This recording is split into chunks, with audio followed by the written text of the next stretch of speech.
Alrighty guys, so I'm going to teach you guys how to make a really simple, basic enchilada today for your family. These are great for freezer meals. They're also great if you have some extra ground beef and you're wondering what the heck to do with them. They're cheap and amazing. For this recipe, you're going to need some really basic ingredients. You're going to need ground beef, onion, which is a choice. You don't have to add onion. I love onion. You're going to need some cheese. I use taco seasoning just because that's what I have on hand, but you could use enchilada seasoning if you have a packet of it. Red enchilada sauce. We're making a lot. We got a lot of cans. I also have corn tortillas. Notice how I wrapped them up in a paper towel and I microwaved them for a couple minutes, just until they are soft and bendable. So as you can see, you could bend those into tacos easy, right? If you don't heat them up first and wrap them in the paper towel so they steam, then they will break on you. So let's get started. First, I'm going to take the enchilada sauce and I'm going to pour a little bit in the bottom of each pan. Just as a base layer, it'll help you roll your enchiladas around as well.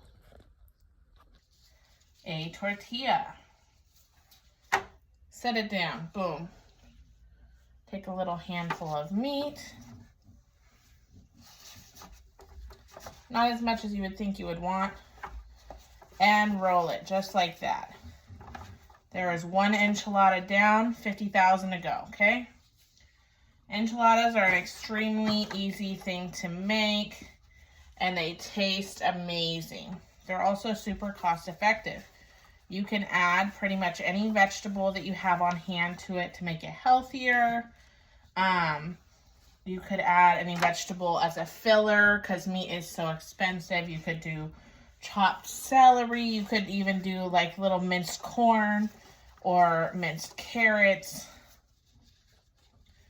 Later on, I'm going to do a video on chicken enchiladas as well, so that you can see how to make those.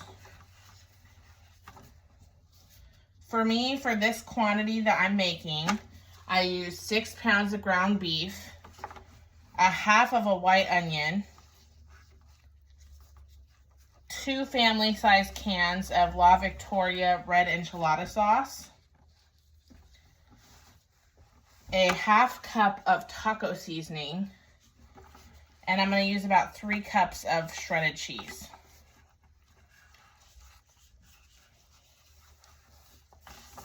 And I actually have a catering order, so I'm feeding 50 people, but I made extra because I'm hoping to have leftovers for our family freezer meals as well.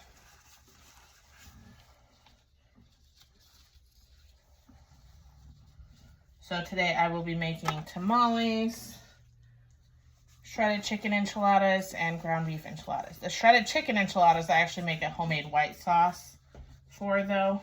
I don't use the jarred one. I haven't found one that I like too much. They don't have to be gorgeous because you're going to cover them in cheese and sauce, right? If you cover them in cheese and sauce, they're going to taste amazing regardless. So I'm going to make myself a whole nother roll. So that's 9. I'm going to see if I can fit 10 there. And then we'll do 20 per tray.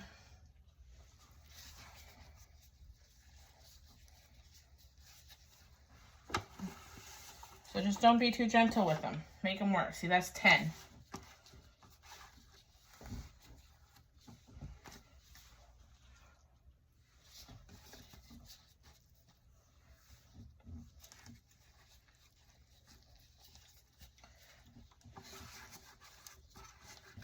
And these meals you can prep ahead and put in the freezer or the fridge. I've eaten them up to a week after they've been in the fridge, so they taste good still. What I do if I'm prepping it ahead and I'm not eating it that night is I don't bake it. Usually after you finish this, you put the cheese on top and you bake it. And you only bake it for about 20 minutes, just long enough for the cheese to get a good melt on it. But instead of baking it, I just cover it and put it in the freezer or the fridge or whatever, and then I'll bake it when I'm ready to eat it. That way the cheese doesn't get too hard or burnt or anything, and it still tastes super fresh. And the funny thing about enchiladas is after it's been soaking in that sauce for, you know, a day or two, it's hard to decide if you like them better fresh or if you like them better the next day. Our family's always joked about that.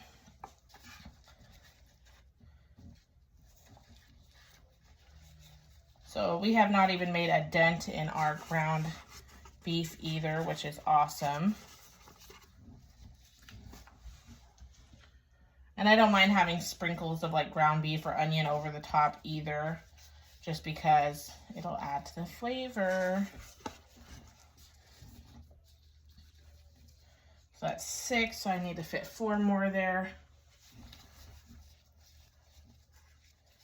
It's like Bob the Builder. Can we do it? Yes, we can.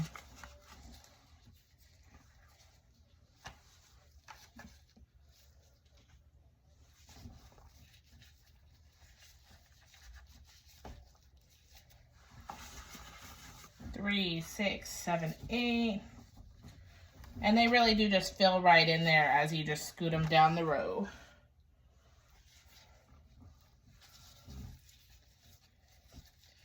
I try to make sure that the ground beef is pretty crumbled up. That way you get more. I find that it fills the shells better and with less meat if you do extra crumbled. So that is a pan of 20 enchiladas. Now we're going to take the enchilada sauce, and I only cut half of the can open because then I can hold it like that. And I'm just going to drizzle it over the top.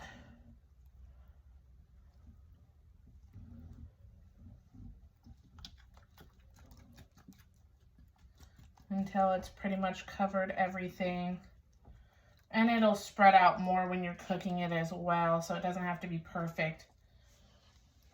So that's pretty good for the sauce. And then I'm going to take cheese. I'm going to layer that over the top. Same ingredients, except for I have carb counter, 0 net carb tortillas. These are amazing. They've saved me a million times from cheating because they taste exactly like flour tortillas. So what I'm going to do is I am going to spray out my container.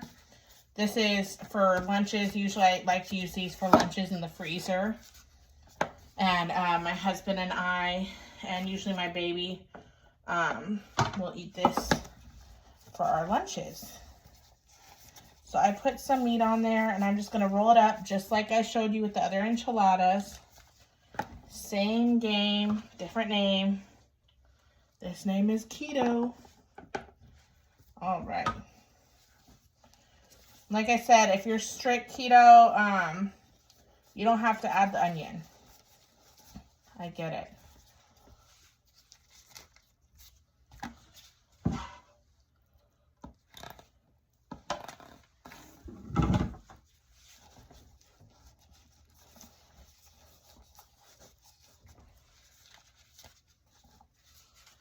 And I'm just going to use up the rest of this meat that I have doing this.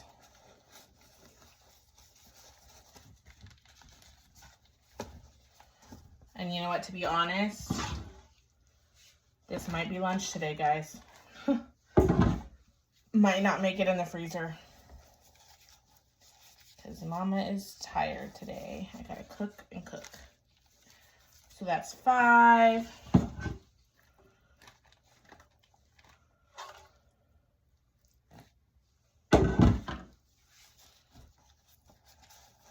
Six. If I could get 8 in there, that would be perfect.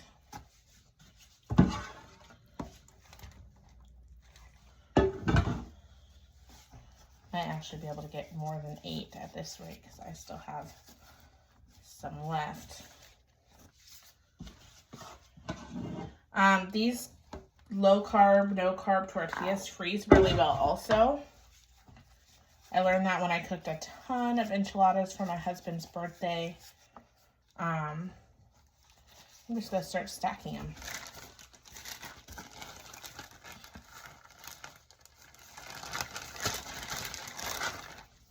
Oh, I have one tortilla left and it's kind of hard, but it should still work.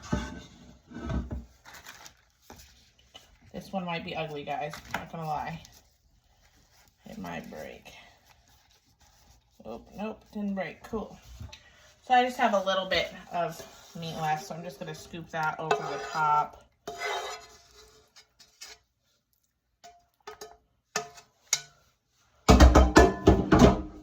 Alrighty.